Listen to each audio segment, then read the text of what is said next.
myself. Oh, stranger in paradise. So go on. Oh, never. Good to see you, my brethren. Love, man. Yes. Let me watch you mash up the continent. You're good. You're good. Sitting in the evening sun and watching the same birds passing by.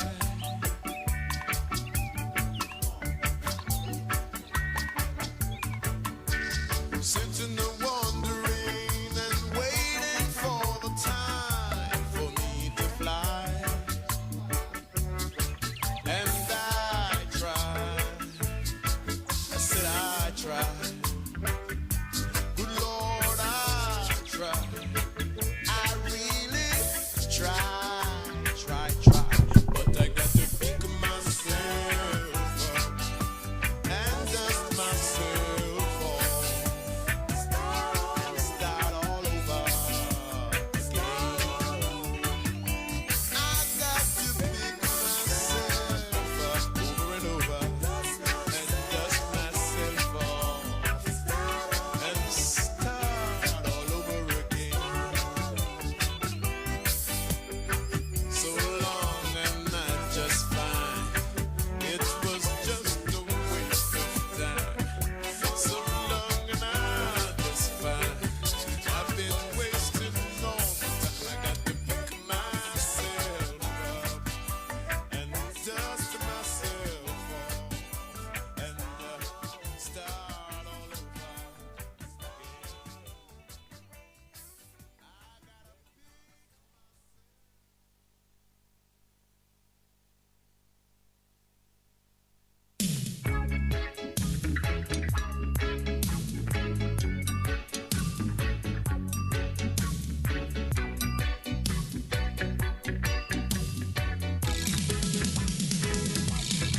In my song, yeah, Jah is the melody.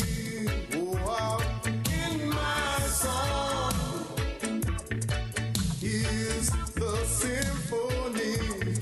In my song, He is a sweet inspiration. In my song, yeah, it's for perfect meditation. When I'm feeling down, got nowhere to go, I get into myself and I put on a show. In my song, that is the melody. In my song, He is everything to me. In my song, He is the musical beat. In my song, He's the rhythm and tempo. And when you're feeling out, don't sit down and cry. Don't forget that the music is passing by. In my song, that is the melody. In my song, He's everything to me. In my song, He's a sweet inspiration. In my song, there is no complication. Cause in times like this, when people don't know what to do and get so frustrated, get into yourself and sing. In my song, oh, Jah is the melody. Yeah, in my song, He is the symphony. In my song, He's the rhythm. Oh, in my song, He's everything to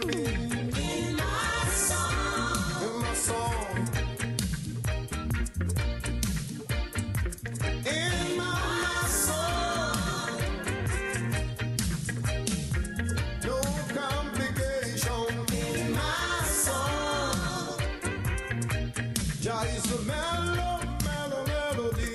in my song. Is the sweet inspiration in my song. Is the symphony in my song. It makes it feel so good in my song. It's a blessing to my soul in my song. It can't go out of control in my song. It is a medicine to me in my song.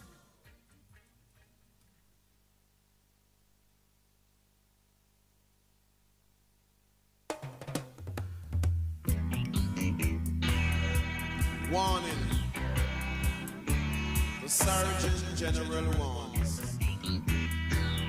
Cigarette smoking is dangerous. Dangerous. Hazard to your health. Does that mean anything to you? Them legalize marijuana. Right here in Jamaica, yeah. Them say it cure glaucoma, yeah. I'm an the bush doctor, yeah. So there'll be no more smoking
just another holocaust, and we can't take no more.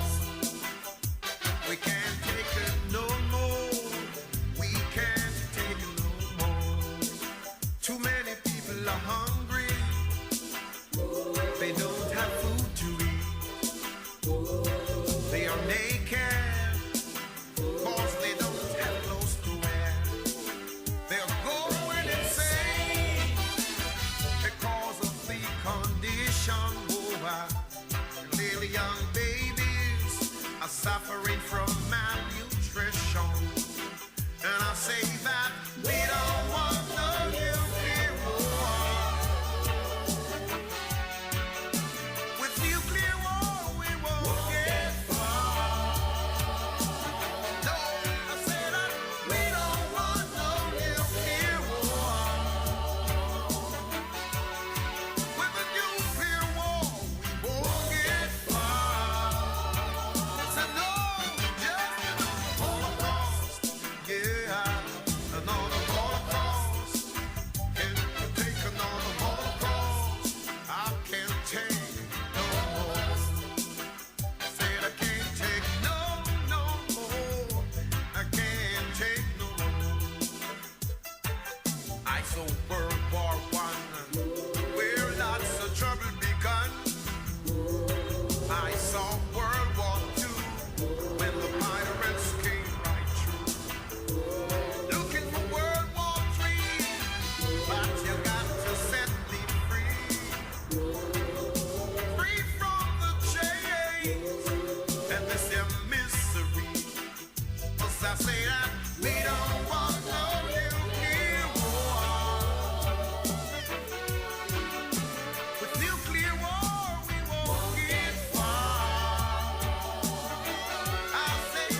Say after me, sir.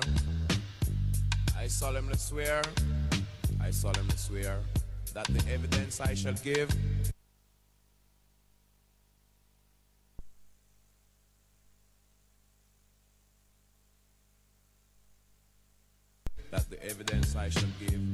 shall be the truth, the whole truth, and nothing but the truth. And nothing but the truth. So help me God, so help I Jah. So help me God, so help I Jah. So help me God, so help I Jah. Rastafari. Every time I see the wicked, my baby moves. You are brought before this court for having ganja in your possession. Guilty or not guilty? Not guilty, Your Honor. How could one man do such a thing? Ganja. It is totally impossible, Your Honor. I can remember, yeah, when I was framed and jailed, brutalized. The grudge would find me guilty for an exhibit they could not find. And every time I see a Babylon, my blood runs cold. I mean cold. And every time I see the wicked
Testing. Unemployment is rising, and I hear my people they're crying. Oh Lord, the day the dollar dies, things are gonna be better. The day the dollar dies, no more corruption. The day the dollar You're not sure? Good morning, everyone. It is certainly an exciting Wednesday, right? Wonderful Wednesday morning. Kingston, Jamaica, right here. So at the National Library of Jamaica, isn't it awesome? Yes, and it is going to get even more awesome later on. Because you know why you're here, right? So we're going to beat the conga, we're going to sort of hear the drum, and we're going to have to dance and prance. And there's a special song that I want to play before the day is done, because we're going to ensure that the spirit come out of the place, right? I don't know which song that is, right? Peter Tosh, we are talking about it, and if we're talking about the spirit and getting the spirit out, but it's not for me to talk. I'm sure Mr. Herbie Miller will tell you all about those songs and the meaning behind it. So I just want to welcome you this morning and to the National Library, and in particular this lecture series, the second of 3. I am not going to labor much because we are way past the time, and I'm apologizing as well for the late start. Some persons were communicated 11 o'clock, even though we had 10 on the flyer. I'm not sure what happened, but somehow the 11 o'clock may be another time. However, we are here, and I'm happy that you're here. I'm going to hand over to Miss Beverly Lashley, our National Librarian, who will bring you greeting, and then we'll move straight into the conversations. Lady Lashley, over to you. Thank you.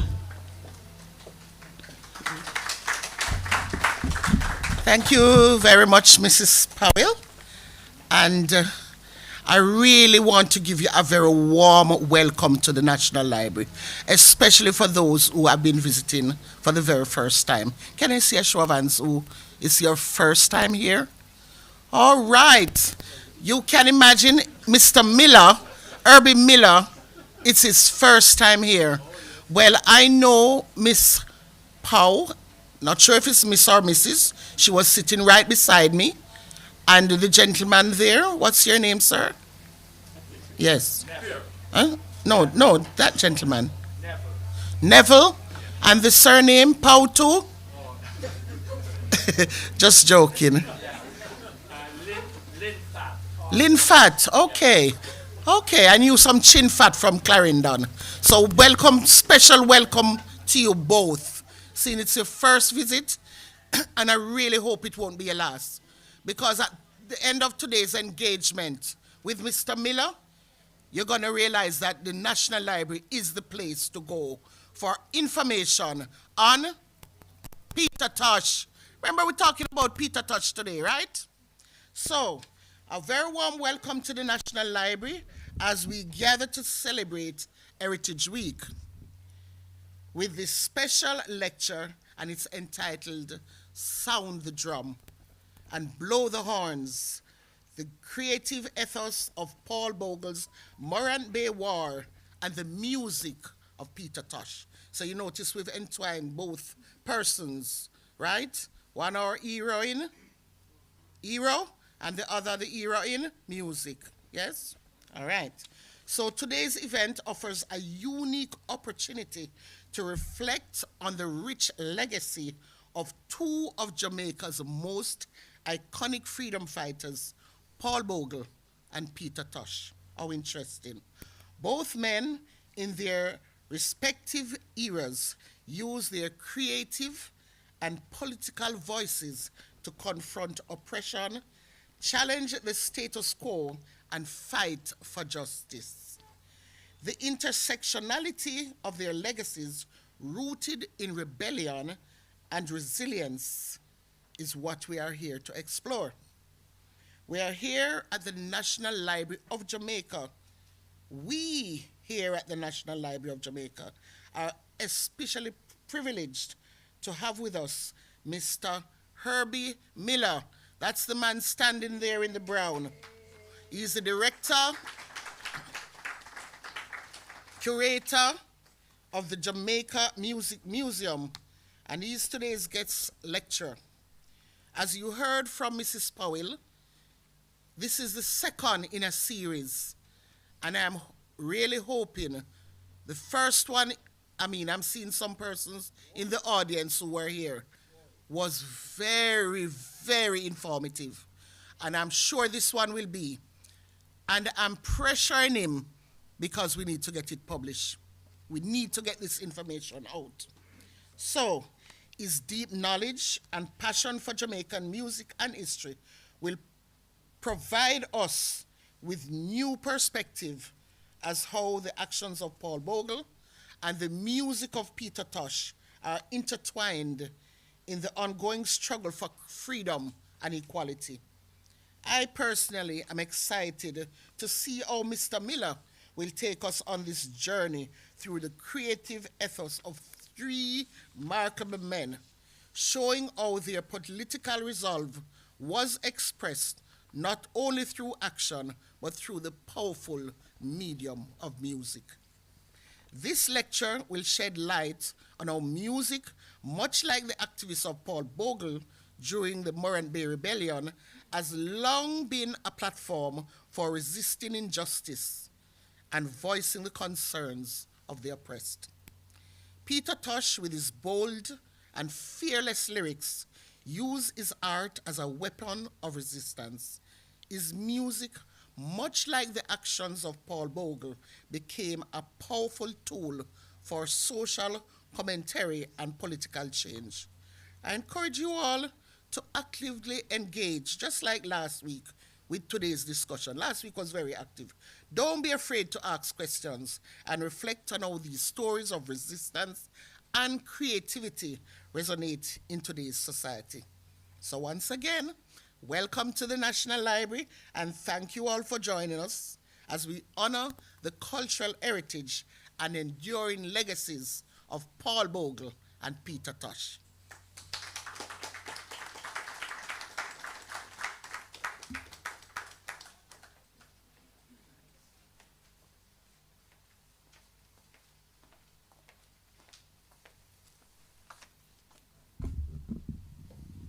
So you may ask, what happened to the usual Jamaican arrangement with prayer?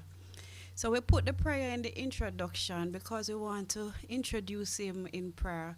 And so I'm going to ask that you give us a bit of reverence, and Romari is going to pray while I do the introduction after.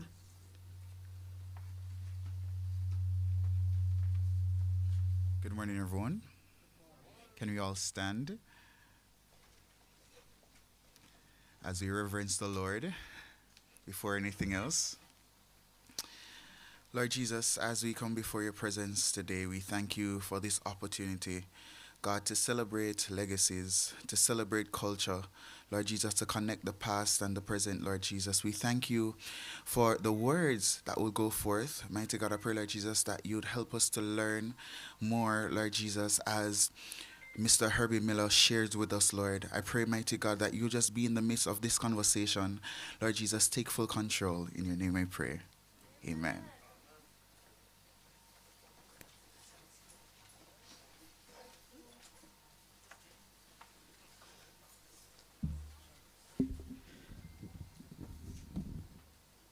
Well, I am so privileged to be doing this introduction.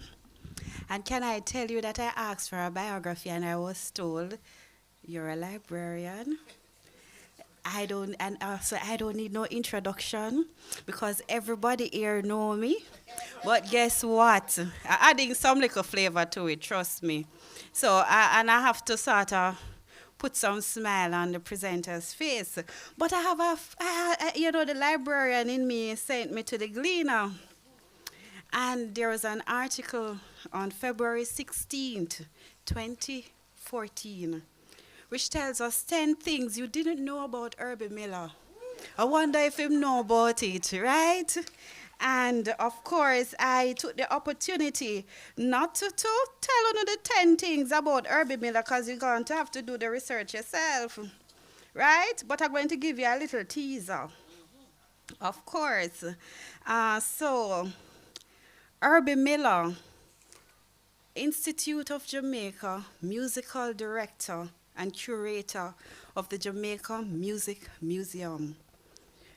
Herbie Miller is one of those, as the author says, and which I do agree, unique and rare individual whose clout and understanding of the world of music embraces this world, its people, and the ever unfolding history of mankind. Herbie Miller is a Renaissance man. He focuses on complex issues that aim at integrating the masses and leaving a legacy of succeeding generation of Jamaicans and people the world over to understand who we are, from whence we came, and the circumstances that brought us here. In this respect, Herbie Miller is one who crusade to propagate the understanding that unless we as Jamaican record our own history, others will do it for us. Herbie's career is quite beautiful. And so I'm not getting into the beauty because he will illustrate it in his speech. However, Peter Tosh's career, the pinnacle of his career, would have seen Sir Miller very involved, especially in the recording of Legalize It. We're still legalizing it, right? Equal Rights, Bush Doctor, Mystic Man, Wanted Dread Alive, and we could go on, right, Herbie? And he also toured extensively, including touring with the Rolling Stone. Herbie has written and published several songs. He produced Big Youth Singing 10, which was released on the CD album. A Luther Continua. Two of those songs have been used in Hollywood movies. Feel It was featured, I start feeling it. Feel It was featured in Jonathan Demme film Something Wild and Survival Plan, and I could go on and on. But time would not allow me to just talk about everything that is related to this gem of a person. Herbie Miller will certainly illustrate his knowledge today, and therefore I hasten to read an article by Chester Francis Jackson, which speaks of Herbie's love for fine car, his admiration for Donald Dandan Phillips, his New York City love, jazz, youth consciousness, etc. However, as I introduce him and what he started in 2014, these lecture series, today is one such cultural series. And so for me, it is heartfelt to introduce and welcome Herbie Miller, the first director and curator of the Jamaica Music Museum, Institute of Jamaica, our professional colleague, our friend, and of course, Jamaica's treasure. Welcome.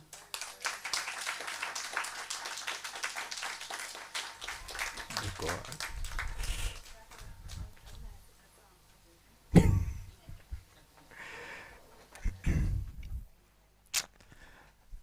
Good morning, good morning. Those I'm familiar with, those I know very well, and those who I hope to know today. The person who wrote all that, perhaps it was some Piola that caused it, I don't know.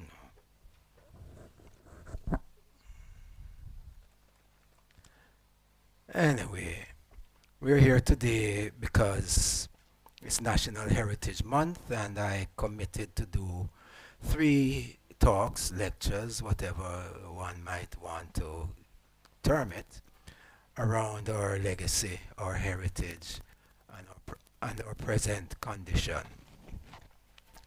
Initially, this piece was titled Arise Black Man, which comes from a Peter Tosh song. Sound the drums, blow the horns, the creative ethos of Paul Bogle's Moranbeer War, and the liberationist ethic of Peter Tosh's music. So we're going to talk about Peter Tosh, Paul Bogle, and Black liberation. We're going to embed it in our history, the whole sociology of our being, and especially our culture. So let me go back into history. It was only 27 years after the abolition of slavery in Jamaica that on October 11th, 1865, in the parish of St. Thomas, then known as St. Thomas in the East, the Baptist deacon, farmer, and freedom advocate Paul Bogle led what has become known historically as the Morant Bay Rebellion. 33 years before the Morant Bay Rebellion, the western point of the island was engulfed in war. Westmoreland was a primary scene during that slave rebellion, which history records as the Baptist War. The confrontation between enslaved African Jamaicans and the white planters is known also as the Christmas Rebellion, the Christmas Uprising, and the Great Jamaican Slave Revolt of 1831-1832. Like Paul Bogle, who led the Great Jamaican like Paul Bogle, who led the Morant Bay Rebellion, this slave uprising was led by a Baptist deacon, Samuel Sharp, affectionately called Sam Sharp. Sam Sharp. That's better. Sam Sharp. Thanks. Sam Sharp, Daddy Sharp. Both these events set the stage for the 1938 labor strike by sugar, banana, and port workers, culminating in riots that forced the beneficiaries of the plantocracy to examine how the masses of black Jamaicans were treated in a post-slavery society. Like other plantation insurrections, slave rebellions and uprisings, drums, conch shells, and voices were instruments in the creation of songs and music which aided in conjuring a liberationist spirit among African Jamaicans. These features, music, drums, and horns, continued to embody the spirit of resistance immediately after emancipation, playing vital roles during the Paul Bogle struggle for justice. Music and songs were also pivotal in the 1938 labor uprisings. Similarly, the sidelined West Indies Federation initiative was encouraged and ridiculed with songs, for example, Lord Larro's The Bell, Federation, and Jamaica Go It Alone, Louise Bennett's Federation, Baba Mota's Let Us Federate, and Peter Hudson's Hooray for Federation. As Jamaicans fixed their sight on political independence, music again played an effective role. All of us remember Forward March and Jamaica Gain Independence and those kinds of songs. Hans Sloane, writing about plantation Jamaica in the 17th century, provides an idea of the power of music and the slave's quest for freedom. I quote, "Drums and horns," he wrote, "displayed a real and immediate slave power, too much inciting them to rebellion, so frightening to Jamaican planters that it was prohibited by the customs of the land." So in other words, we can't blow in a conch shell and beat no drum and carry on. By highlighting the impact of music, songs, drums, and horns as a soundtrack to the Morant Bay Rebellion, this presentation examines the liberationist ethic of the music of Peter Tosh, its relationship to post-slavery experiences, and the people from St. Thomas in the East, and Tosh's response to the idea of freedom and justice in post-colonial Jamaica. Peter Tosh was born on October 19th, 1944 in the parish of Westmoreland, less than 80 years after the Morant Bay Rebellion. Tosh was a keen observer of history, socio-politically perceptive, and a defender of human rights and justice.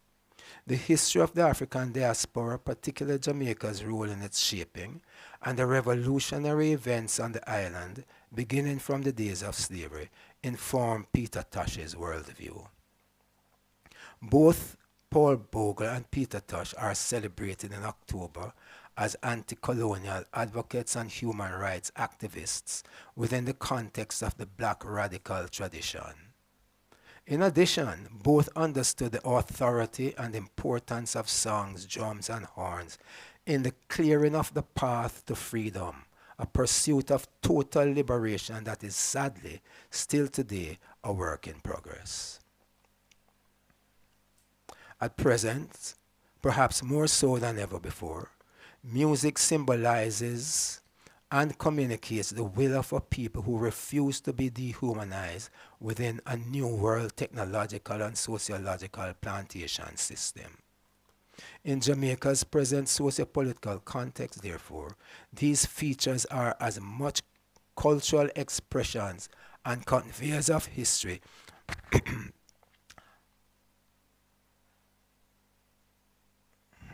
why once you take care of this thing, you're gone clear. Um, and conveyors of history as they are acts of rebellion and resistance. I therefore contend that the music as an act of resistance, historical and cultural expressions, were fundamental to the emergence of Jamaican and Caribbean emancipation and independence, and at the same time continue to have a role in shaping our perspective, our respective national identities. Slave music, therefore, was at once recreational and functional. In all its functions was embodied a liberationist ethic, a culture of resistance. The power of music, consequently, is also how we know ourselves. It is about how slaves freed themselves, and about how post-emancipation blacks asserted their freedom in the pursuit of justice and social equity. Writing in the Gleaner of Friday, October 13th, 2017, Peter Espute encapsulates the actions of Bogle that led to the rebellion and his execution. I quote Peter. Baptist Deacon Paul Bogle and companions peacefully protested against the corrupt court system run by ex-slave masters after emancipation, revealing that nothing much had changed. He led a band of brave men who liberated a man from an unjust judgment in the Morant Bay courthouse. The Custos read the riot act and the militia fired on the crowd, killing 7 people. Many hundreds of Jamaicans were tried and sentenced to death by summary court-martial. Paul Bogle was hung with his Bible under his arm.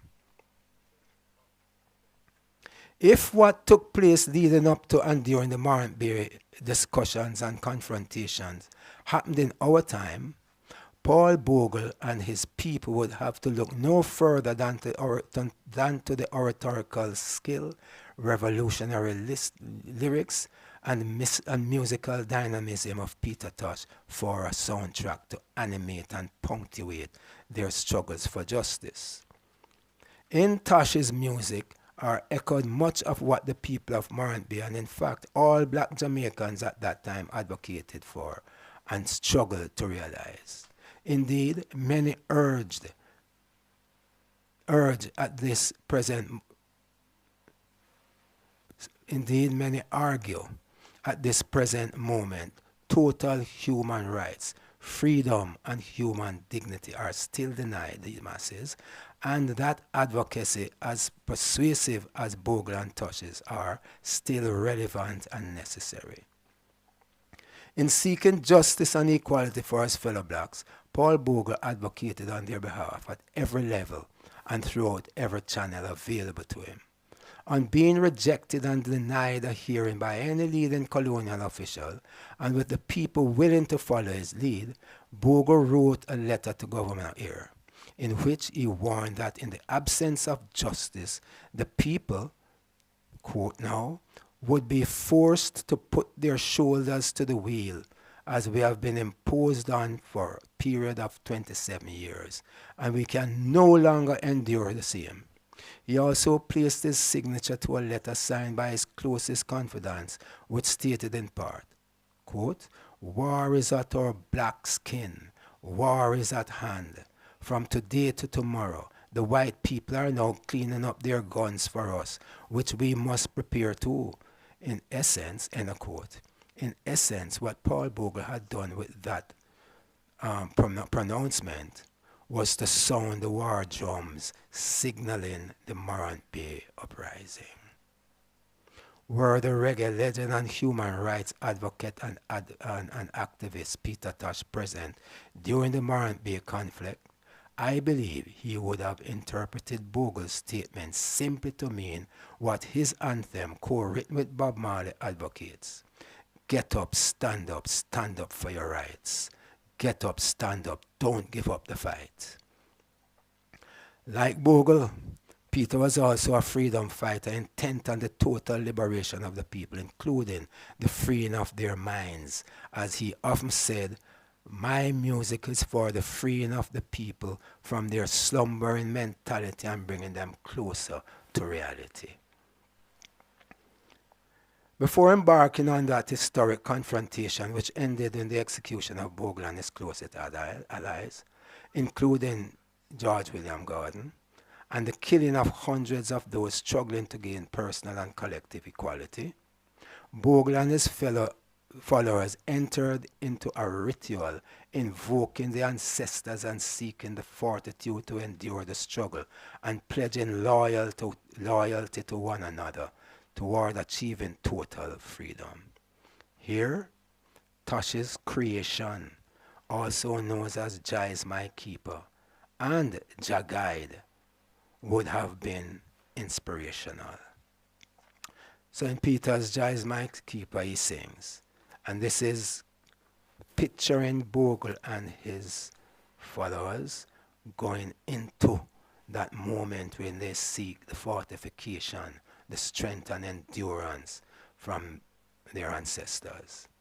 Peter sings, Jah is my light and my strength, so whom shall I fear? He is the shield upon my right and my left hand, so whom shall I be afraid? Jah is my keeper. Jah is my light and my salvation, so whom shall I fear? He is my guide throughout this creation, so whom shall I be afraid? Jah is my keeper. Jah is my guide when the Philippines come down up and high. So whom shall I fear? He is my guide when my enemies come to devour I. So whom shall I be afraid? Jah is my keeper. So when you invoke that sort of presence and protection, then you are fearless when facing your foes. Jah guide reinforces that courage necessary to go into combat. In Jah guide he says, here though I trod through this valley, I will fear no evil. Here though I trod through this valley, I will fear no evil. Cause I know Jah guide, Jah guide, Jah guide. Jah guide, Jah guide, Jah guide I through this valley. When I'm trodden through death's valley, I know he will. Though my enemies fight me every day, I shall fear no evil. Though my enemies set traps in my way, I shall fear no evil. Cause Jah guide, Jah guide, Jah guide. Jah guide when I'm trodden through death's valley, I know he will. So for me, those kinds of songs are the things that are the tunes, the songs, the lyrics that Peter would have led those brave when women and men through had he been there. So on the eve of the rebellion, Bob communicated to the people of Morant Bay, quote, every one of you must leave your house, take your guns, take your cutlasses down at once, blow your shells, roll your drums, house to house. End of quote. Arise, black man, arise may have been Peter Tosh's rallying command advocating the black people of Morant Bay to arise and free themselves. Arise, black man, arise, arise and know thyself. Arise, black man, arise, arise and know thyself. For the time of rights is now, and you don't know how to ask me, and you don't have to ask me how. You have got to make a move, black man, arise. We have been sitting in this dirt too long, and it seems we don't know what is right or wrong. But help me sing this song, black man, arise. For the moon shall turn to blood and the rivers turn into mud, and the sun will never shine, black man, arise. Remember, we have been down here as slaves, and to get a job you got to trim and shave. Your heaven becomes your grave, black man, arise. So, Tosh made these songs all this time after the Morant Bay Rebellion, and yet if you look at what Bogle is saying to his people and what onlookers and witnesses at the Bogle trial were saying, Tosh has a song for it all. The various nations from which Africans and Afro-Jamaicans emerge at times also threaten the togetherness necessary for a unified and collective voice for freedom. For actions necessary to overcome oppression, blacks would have to cleave to one another. Clinton Hutton's thesis reveals, Paul Bogle was aware of the need for black solidarity. He was aware that if serious reforms in favor of the masses were to be realized, African Jamaicans would have to stand with each other, color for color, skin for skin, and that black people would have to rule Jamaica. To this end, Bogle placed a lot of emphasis on the broadest mobilization of the black masses and the cultivation of alliances among different black groups. End of quote. During the march, said one resident, I heard them cry, color for color, war, war. The cry of color for color, chanted along the way from Stony Gut to the courthouse in Morant Bay, has inspired contemporary artists such as Tosh to compose songs and lyrics of identity and togetherness. His composition, Come Together, and especially his mantra, African, are both instructive. With Come Together, Tosh encourages solidarity. We got to come together. We are birds of a feather. We got to come together. We're all brothers. We have got to come together. We're all sisters. We have got to come together. Learn to love one another. And with African, he's instructive. Don't care where you come from. As long as you're a black man, you're an African. Don't mind denomination. That is only segregation. You're an African. If your plexion high, high, high, or if your plexion low, low, low, you're an African. So all of us inside there are Africans with all the different hues that we represent. Tosh's lyric reiterate Bogle's command of color for color. It underlines the fact that regardless of place or origin, language difference, spiritual belief, or contrast in skin tone among blacks, the fact remains you're an African, a black African, to be kept in place, to be subservient. So therefore, Bogle's appeal, color for color, was a call to all Africans, in spite of nation or complexion, to come together in solidarity and wage a united struggle.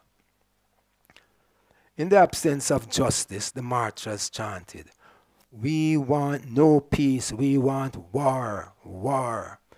Once again, it's Peter Tosh's equal rights that capture the spirit Bogle and his followers must have been expressing.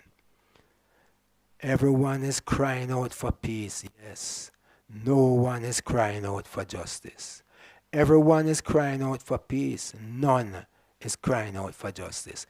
I don't want no peace. I need equal rights and justice. Got to get it. Equal rights and justice. Just imagine them singing songs like those, and you get what I have gotten out of Peter's music and Paul Bogle's war. Property owner George Ashby related what he saw while Bogle and his supporters marched to the Morant Bay courthouse. He says, as they passed, my wife was playing the piano. They sang out, stop playing that damn noise or we'll come and get you. Of course, my wife stopped playing immediately. Another observer told the inquiry, they marched two by two, the drummers beating the cadence, the shells shouting. No doubt, others chant, end of quote. No doubt, others chanting something like Tosh's, them have to get a beating, may have been heard along the way. Tosh sings, I can't stand this no longer, the wicked getting stronger. I can't stand this no longer, cause the battle is getting hotter. Them have to get a beating. The wicked have to get a beating. Them must get a beating. The wicked, them have to get a beating. Now that we know our backs are against the wall, one step to progress, my brother, and I know Jah will help us all. Them have to get a beating. Them have to get a beating. Them can't get away. Many bystanders observed the marchers and heard their cries. One was Baron Kent Holt, who said, we heard the horns blow. And overseer James Cresser added, I heard the sound of drums and shells as they marched away. Shoemaker Charles Harrison Williams added, they passed my house with horns and drums. While this group of witnesses did not report seeing or hearing songs being sung, it is well known that without lyrics, music can also sing a liberation song. Peter Tosh was not only a composer and singer, he was also a multi-instrumentalist. In addition to his primary instrument, the guitar, Peter also played drums, all keyboard instruments, bass, and blew the melodica. Peter Tosh played the harp heard on his hymn, Creation, as well. Perhaps a horn player and a couple of others blowing conch shells accompanied by hand drummers and others creating rhythm and percussive objects played tunes similar to Selassie Serenade, Tosh's instrumental homage to the divinity of the Rastafari Godhead, Emperor Haile Selassie. The drums and horns, coupled with the fervor of the moment, must have encouraged others to join the march, as indicated by housewife Carolyn Buckley, who said, I heard the drums playing and the volunteers coming. I ran up the hill and marched with them into the parade. The music was so charming. Yet another observer, the Anglican clergyman, Reverend Stephen Cook, reports, I told the Baron at whose right hand I usually sit when I attend the vestry. I heard a drum. The rebels are coming. End of quote. Tosh's Rastafari exemplifies a charming piece of drum and percussion inspired music. It never fails to stimulate fervor and encourage participation from among those in hearing distance.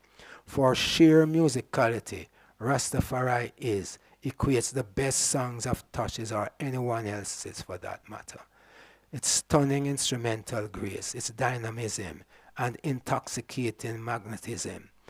As he pulled away, it pulled many to appreciate Peter Tosh's revolutionary but humane expressions.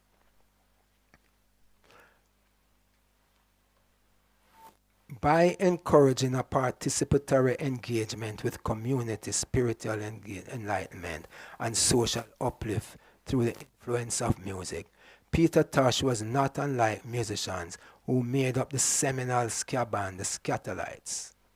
Together they epitomize the freedom sound, which is their theme song composed by Thomas Matthew McCook, the leader of the group. Through their songs and their principle of liberty, in the spirit of Paul Bogle, and by the way, they did produce a song led on the trombone by Don Drummond called Paul Bogle. So you see, these musicians are really thinking beyond music as sheer entertainment. They are chronicling history. They are reflecting the social behavior, the manipulation of the masses, and so on. They expressed his intolerance for anything resembling bondage and social injustice. Tosh's chant, 400 years, and it's the same philosophy. 400 years and my people are still not free. So come with me. I'll take you to a land of liberty where we can live the good, good life and be free. Echoes with relevance today, over 150 years after Paul Bogle's attempt to liberate the masses of Jamaica. From the eyewitness reports herein, it is clear the sounds of drums, the blowing of horns, and the singing of songs and chanting of praises captured the creative ethos of Paul Bogle's Morant Bay War of October 11th, 1865. It is also evident that the music of Peter Tosh, born October 19, 1944, who by the time he rose to prominence around 1965, 150 years after Paul Bogle motivated blacks in Jamaica to get up and stand up for their rights, expressed the sentiments of Paul Bogle and the Morant Bay Marchers. As have been music's ability to inspire empowerment, the music of Peter Tosh, similar to that reported by the witnesses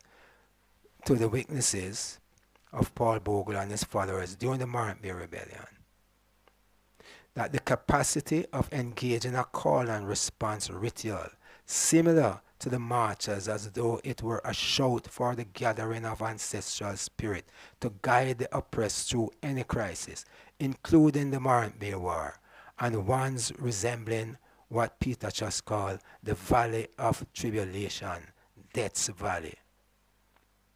Today, as much as any other time in our history, the challenges faced by most Jamaicans who are the progeny of the Africans that were enslaved, those that Paul Bogle and his followers descended from, Africans from which Peter Tosh also derived, are still struggling under inequity that triggered the 1865 rebellion. As Peter Tosh declared in song, it's 400 years and my people are still not free. Added in interviews, they are trapped in a world of fantasy and illusion. 150 years plus after the Morant Bay Rebellion, and more so than most others, Peter Tosh's lyrics and music has always been an inspiration to freedom-loving peoples, to freedom-lovers peoples, to sound the drums and blow the horn. Peter Tosh once said in an interview, "If I were not a musician, I'd be a BC revolutionary."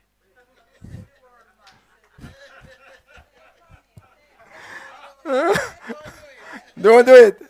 It would be a beefcake revolution. A police in the room. Him would have let off the first forward. Thank you, ladies and gentlemen. Oh boy. Am I through? Come, Miss Powell. This lady's favorite song. I never said that. The song that Peter sang, it says, A bunch of people held me down. And Jah, son, utter the sound. All right, cool. You really want to hear it? Oh! Okay. I know it. So, ladies and gentlemen, we want to thank Reverend Miller, but before he leaves, I want you to do the honor. Don't go because I want you to engage him in conversation before we wrap What up. is that? Any questions? Oh. Any questions? Any suggestions? Anyone tell me shut up and go sit down?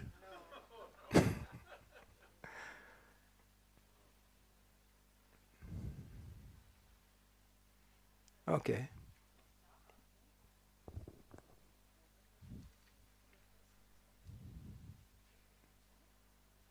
I finish if you finish. First of all, take off this. Because the last time I tried it, it got wrapped up with my glasses and nearly hang me. All right, thanks again, folks.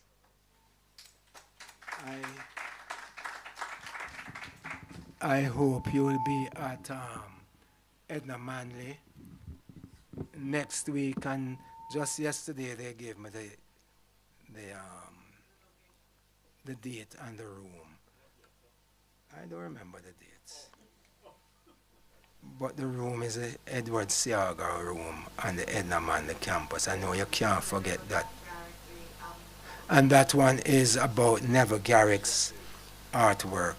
Miss Duncan, can you dig up that and tell me, please? All right. That's the last one you have to. They sent it to me last night, but I'll send it out, and I'm sure if I don't send it directly to you, somebody else will. Can you remind me what you said was the original title of this presentation? And for what was it written? Let's start. Why was it written? No, for what was it written? Because it fits so well into today. So I'm just trying to figure out for what was it written. Well, the original title is Arise, Black Man, Arise. Sound the drums, blow the horns.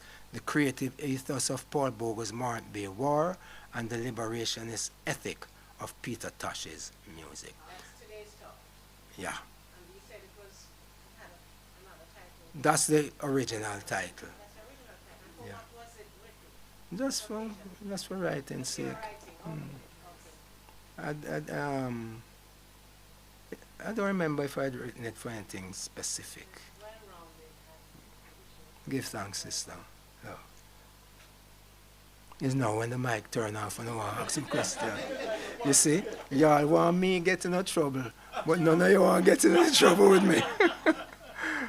What are you saying, Miss? No, I wonder. Let me back the mic. What Peter Tosh would have said Yeah, about what, this one needs to be turned up a little though, I think. what he would have said about what happened a couple of nights ago in Pleasant Hill. What he would have said about Cherry Tree. What's happening and the response certainly to Cherry Tree Lane has been the fatality, killing. In other words, you find an ex-black youth and you kill him. Already a youth has been killed in relation to President Hill. Now, there has got to be a reason behind all of what is happening here. Is this a revolution that we are seeing? What is it? Are we seeing the destruction of youth who may have had information if they live long enough to answer questions as to why, what is going on, what is happening here that is causing, there are causes. Is this a revolution? Yeah, I think Peter made a song in the 1980s when over 800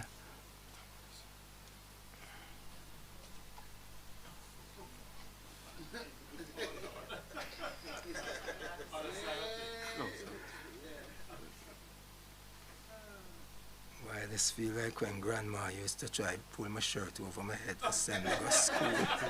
The glasses in the way, You good now? No man, nobody hearing me. Yes, but the glasses in the way. which part of the glasses there? Take, take off the glasses. Take off the glasses. Yeah.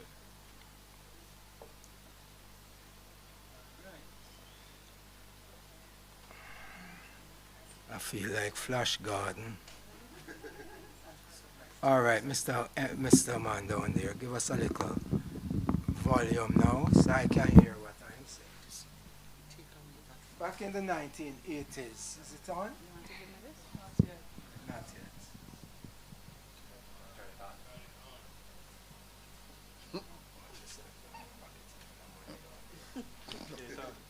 Good, good, good, good, good. All right. Ooh. All right. So the question, if I can just put it in two little words, is how would Peter Tosh react had he been if he was around today for what happened in Rockford Monday evening and what happened down in Cherry Lane down the corner? Cherry Tree.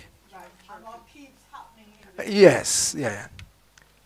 I don't know what he would say today. I don't know how he might have changed or anything. But if this had happened back when he were around, in the 1980s, over 800, in the 1980s, 1980 in fact, 79 and 80, just under 900 people were murdered in Jamaica. Peter Tosh cut a song and he says, "Jam man in a jam down, have some faith, my brother." And he addressed that kind of stuff and said, while we're down and we have to fight back, don't fight yourself. Find the common enemy and unite and fight. That for me would be a revolution. For us to be doing what we're doing to ourselves. And funny enough, back in the 80s, it was political. It was political. Now it is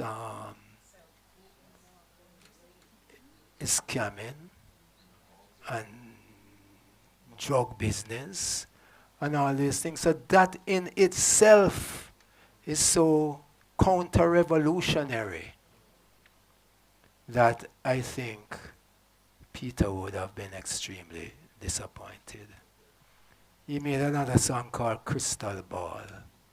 And he said when he looked into his crystal ball, I see people crying, the city burning, and he just tells you all these negative things that he saw. And Peter made this exit, 30 odd years ago? See it here?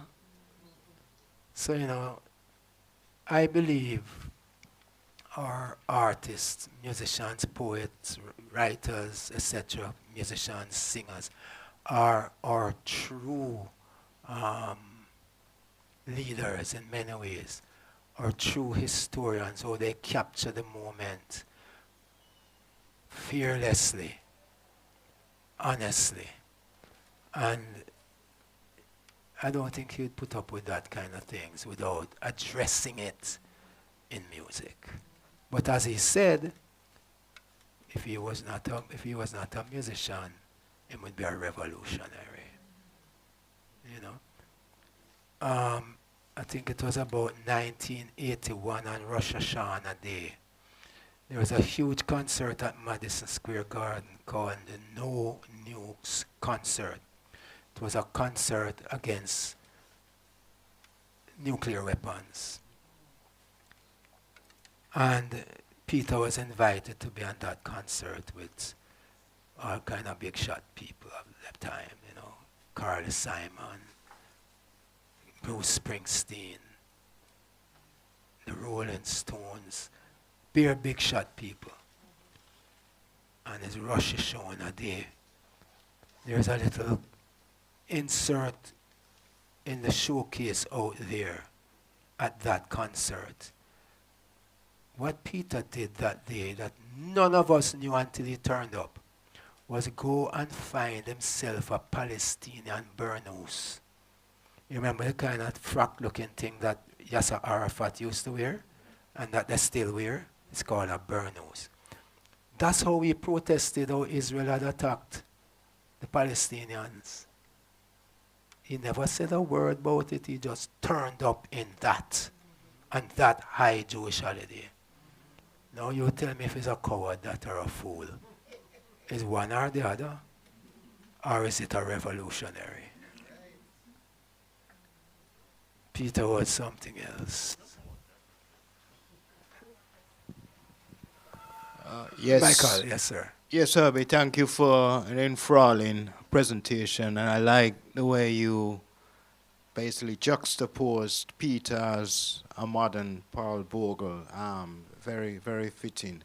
And though wearing your hat as really, Peter's former manager and having that personal bond with him for the years, certainly you were managing him and I'm assuming after. Would you say, I mean, it's debatable, but would you say that Peter was the most revolutionary out of all of the whalers? Let's put it out there, yeah. Would you say that Martin Luther King was less revolutionary than Malcolm X? All right, very, very well put. Well, it's different, it's different approaches to solving social issues. Yeah, different ideological, I guess. Bob used more metaphors and parables and so on. Peter just went straight for it. He just put all the pretty chat aside. But he was, as I've said to some of them, like Mikey and some of my brethren, them God who knew him very well as well. We know that Peter Tosh is just telling us it's something. He's not giving you a joke. But the way in which he said it, you'd laugh till your belly band, your bell pop. That man was one of the most humorous, funny guys I've ever had the opportunity to be around constantly. He would tell you some stories about things that you would only come to realize when you yourself grew up and got conscious. And I once said to him, Peter, where you get them things from? Who teach you that? Guess what the guy said to me? Who teach the first teacher? I mean, it's a logical response that. You know, he was an amazing individual. And I remember when we just started, because we used to just hang out first. Oh, Bob came to me one day and said, boy, Herbie, if you really manage Peter, And Bob had just gotten good management, He said, boy, I tell you something. That man have too much talent to be trapped in the wheelers. Alan Cole once told me, he said, Herbie, it's only a trombone I never see Peter blow yet. We were in Woodstock one time, and him go out, and Peter used to love buy food, buy toys, things he like. Peter will come back with all half a dozen watch, and him never pay more than about $10 for one of them. So all the while wear them Rolex and whatever. And it was so early in the days of what we take for granted today. You could just touch the face of the watch and it tells you whatever you want. But there was some little cheap watch. And then a day start cuss and said, boy, the watch mash up already. But I guess it was just some kind of prototype of something to come. But these things always fascinated him. As to his slingshots, he had slingshot of, you saw the boy then buy a gun today. You saw Peter buy a slingshot. I said, Peter, you did so much slingshot, boy, sometime when me live, I see some rat, you see, sir.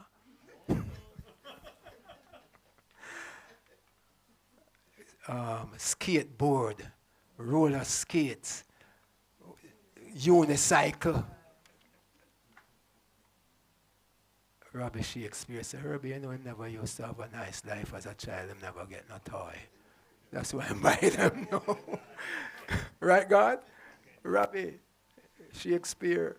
I said, boy, your friend buy another toy, you go up in room. um, it's just a funny, bright, fearless, amazing guy who just happened to be an outstanding musician who was really a revolutionist. Talking about hero business, I accompanied him once up to Michael Manley's office at Jamaica House to deliver a copy of this album called Equal Rights. Guess what Peter wrote on it? From one living hero to another living hero. Him coming like Usain Bolt. So, yes. In the question and answer you had here, there was, in the question and answer you had here, there was the word revolutionary, and coming from you, you said, you talked about scamming. Do you think Peter Tosh would see scamming as revolutionary? No, He wouldn't. he would not. It's not, I know it's selfish reasons, but do you He, think he would not see it as a way stealing to from get the back. rich? Stealing from the rich? No. No, okay, In his own way, he was a Robin Hood yes, kind of guy. that's what I was Or wondering. someone who would want reparations. But he wouldn't set out a team of guys to go do that. Because them guys they're just doing it to every and anyone. Not for You a see? cause. As long as they can trick somebody, they're gonna trick somebody. And Peter, you know, I saw recently where this lady here to my left, who runs this great institution called the National Library.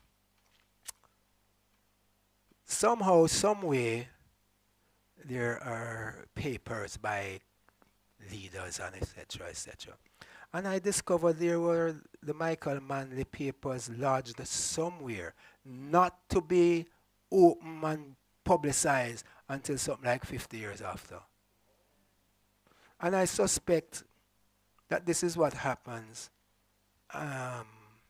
with leaders, that their flaws and their crazy behavior should be locked away until none of us about here anymore. And you just put it out at that time. So Peter saw Manley that way, but he would never tell you he was a this or a that. But as my grandmother used to say, show me your company, I'll tell you who you are. Yeah, man. So I guess that's it.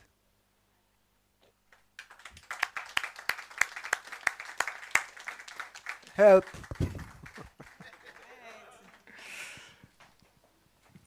Oh, gosh. You can take off my bandeau now. Ladies and gentlemen, it was certainly an awesome Wednesday, right? We started off well, and we certainly will be ending in a comfortable fashion. But as we wrap up, I want to use this quote: to have the truth in your possession, you can be found guilty, sentenced to death.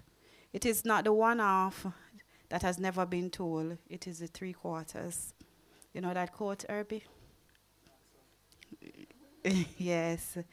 And so today's message was certainly opportune. It causes us to reflect not only on music, but also to look on how it is that we can be our own revolutionary, how it is that we can continue the legacy of Peter Tosh, how it is that we can connect with Paul Bogle, and how it is that we can transition from how we want Jamaica today and Jamaica another 150 years after, not fighting the same fight, not talking about the same struggle, not reflecting those same images from that crystal ball, to another 150 years, we should see something different. And if it is that we unite together, we get up, we stand up, and we fight for our rights, and we ensure that the life and legacy of Paul Bogle and Peter Tosh remains entrenched in modern society, modern Jamaica, and we penetrate the world accordingly. Thank you certainly for a wonderful lecture and very thought-provoking, and it certainly would enrich the rest of the world as his journey continues in the next world. But we in this world will certainly ensure that Peter Tosh lives on. And as we close this lecture series, we are going to move into an exhibition where Sir Miller is going to take us through his accolades and some of the awards and some additional stories about his life, though short and certainly very impactful. And then we'll get a chance to meet and greet and to eat. Right? Thank you for a wonderful day. Thank you for being here at the National Library, and don't be a stranger. Come, walk in, discover, explore, and connect. Thank you very much. Bye-bye.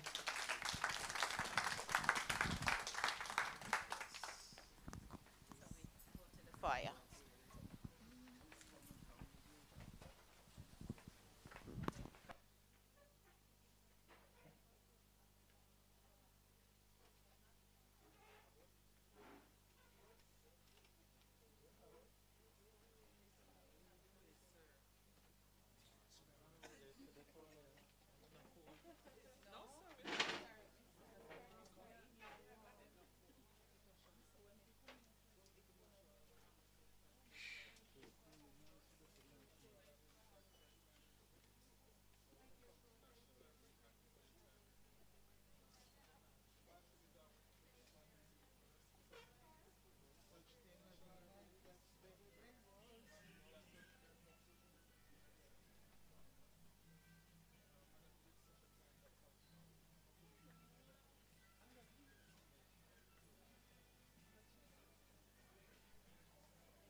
All right, ladies and gentlemen, the session has begun outside. We're going to invite everybody to quickly come this way. Thank you very much.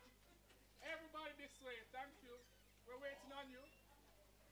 We are waiting on you. Jason. Jason. Jason.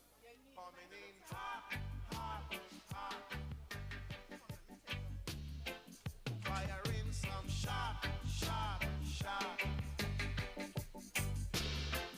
Coming in red hot, hot, hot. It's a musical shot, shot, shot. Thank you. I just clean up me nozzle. I just load me barrel. And I cock me hammer. Cause I gonna pull me trigger. Hot, hot, hot. I was also asked Firing some shot, for a shot. display about Peter. So we decided that we'd start with the formation of the Wailers. And I wanted to understand the Wailers as distinct from Bob Marley and the Wailers. Can everyone hear him? Where's the other microphone? What he's saying, y'all could hear him here? Okay, good. All right. So, first of all, let's establish that Junior Brathwaite, Bob Marley, Peter Tosh, Bonnie Livingston, and one female, Beverly Kelso, were the original Wailers. Beverly is the only living original Wailer today. The came together and established themselves as, in my opinion, then the leading vocalists in Jamaica. And as far as I am concerned, with all of my friends with their Little Temptations records and what the next one name, the Four Tops and the Drifters and the rest of them, you just give me my Wailers, the greatest in the whole wide world. They started out with Coxsone, as most of them did, moved on. The first set, with the exception of Prince Buster, who was producer, jukebox owner, sound system owner, distribution artist, sing him own song, distribute them, only Prince Buster preceded the Wailers doing that, making themselves truly independent, not controlled by any producer anymore. And more artists start doing that. The Wailers started out as a label called Wail and Soul label, where you see three hands, Bob, Bunny, and Peter, of course, gripping into a triangle style. Then they did Tough Gong, and the story is what it is today. But in here, I try to show Peter, Bob, and Bunny in various ways. Here they are at UA Students' Union. This up here was done by their brethren, Ras Daniel Hartman. That's the first cover for their first internationally recorded and distributed album called Catch a Fire. It was never used by Island Records. They used that one with a lighter thing, which in itself is an iconic piece of artwork. But look at Ras Daniel's work on the next record, the second record that came out on Island, and tell me if that is not. It's plagiarism, you call it, or you kind so. Some of us call it rip-off. Some call it something else too. So Peter is a part of it. There he is. Well, on Ras Daniels, where is he? He's, okay, the lighting is funny. That's Carly up there, that's Fams, and this is the second edition of the Wailers. That's Bunny, and that's Peter in the glasses, and Bob. So when it comes out now as a commercially available thing on Island Records, they tell Bob must move the spliff. And they put it in Bob's center, Peter and Bunny, and then the band in the back. Whereas this one, Danny didn't think of it that way. This is a photograph taken by Neville Garrick in 1976 at the Marvin Gaye Wailers show at the Carib Theatre. This is a photograph just taken down the road, round so, down so, with Baba lick a pipe.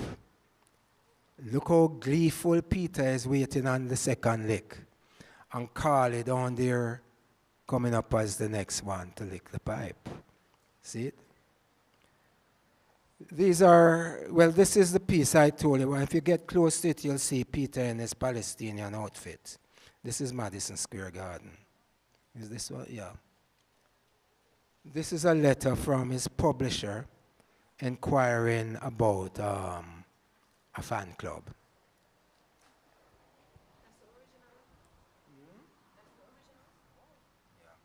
This comes from the offices of Ian Ramsey. This is when Peter and the police catch a fight, because the police attempted to take away his spliff, and him take back him spliff, and the police grab the spliff and fight start, bang around, Peter gone jail, and so on.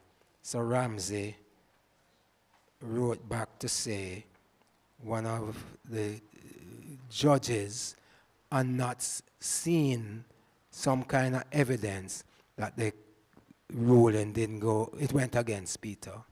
However, it does not affect the civil case that everybody could see. 32 stitches in his head, a punctured spleen, and a broken rib. Everybody knew that part. So that's what Ian Ramsey wrote. Oh, I think this one, yeah. Schools used to like to invite him to come and either lead them or mislead them, whichever way you want to look at it. So this is one of those letters inviting him to one of these schools. I recall him with God. I recall him doing one at Excelsior God. You know, he might look somewhere else. Anyway, and so on. So this is kind of showing his relationship to the Whalers. Over here,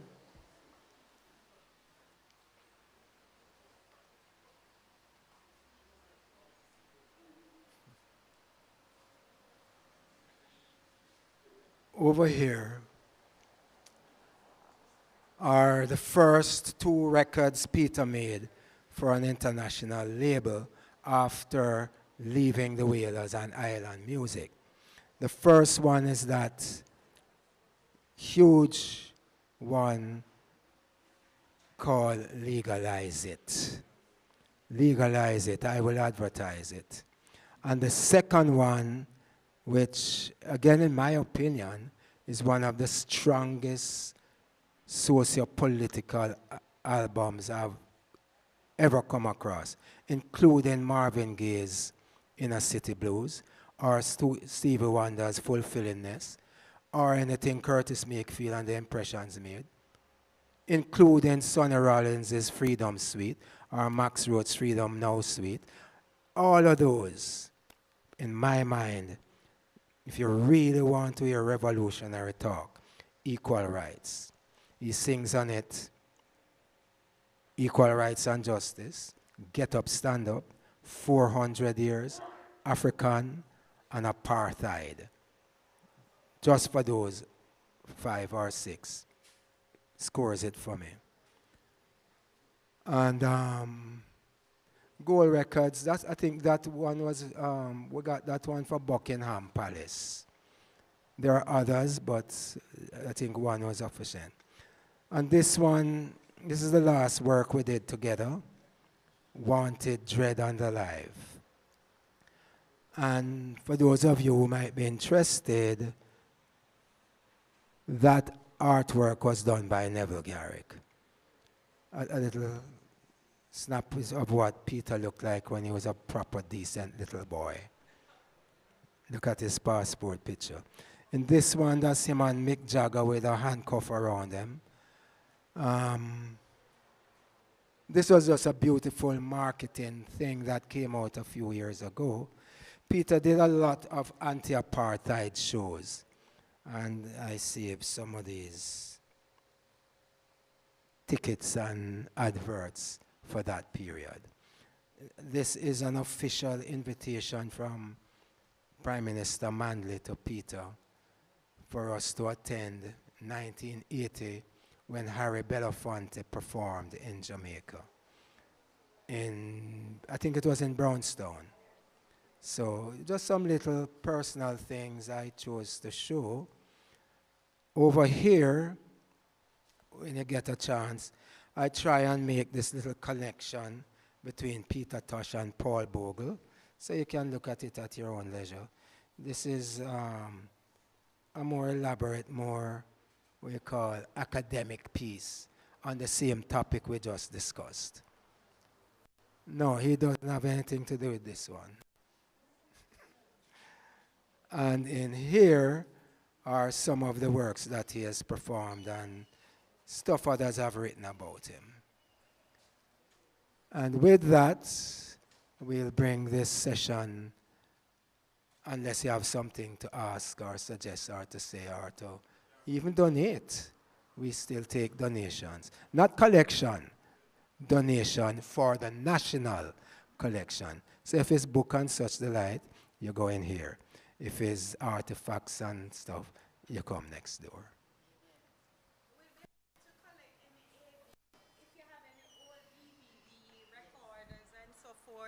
Players, we are certainly looking for DVD recorders and players and CD recorders, if you happen to have any. Um, Before you all go, we placed a banner outside. I want this occasion to be momentous, and we're asking for a picture opportunity. So if you could go outside and we just take a group picture and then we'll come back in if you don't mind. Just 2 minutes.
so irate.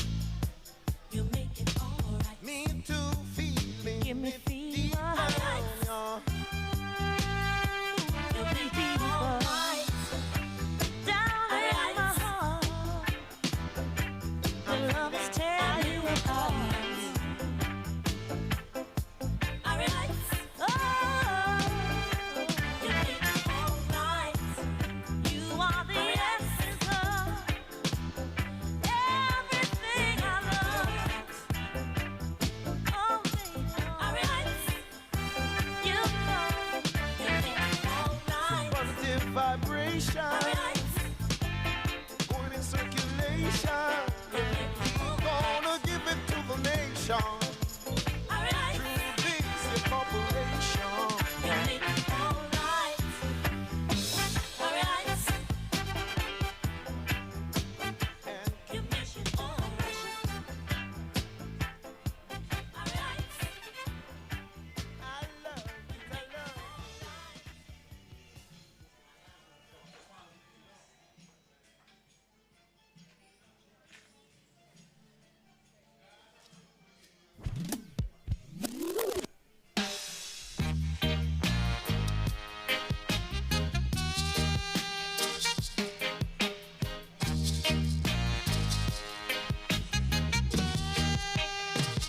Woke up this morning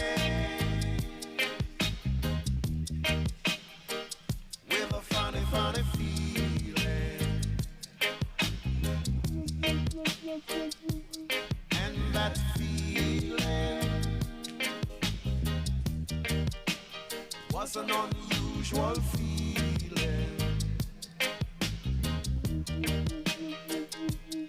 In my bones, yeah. It's in my blood.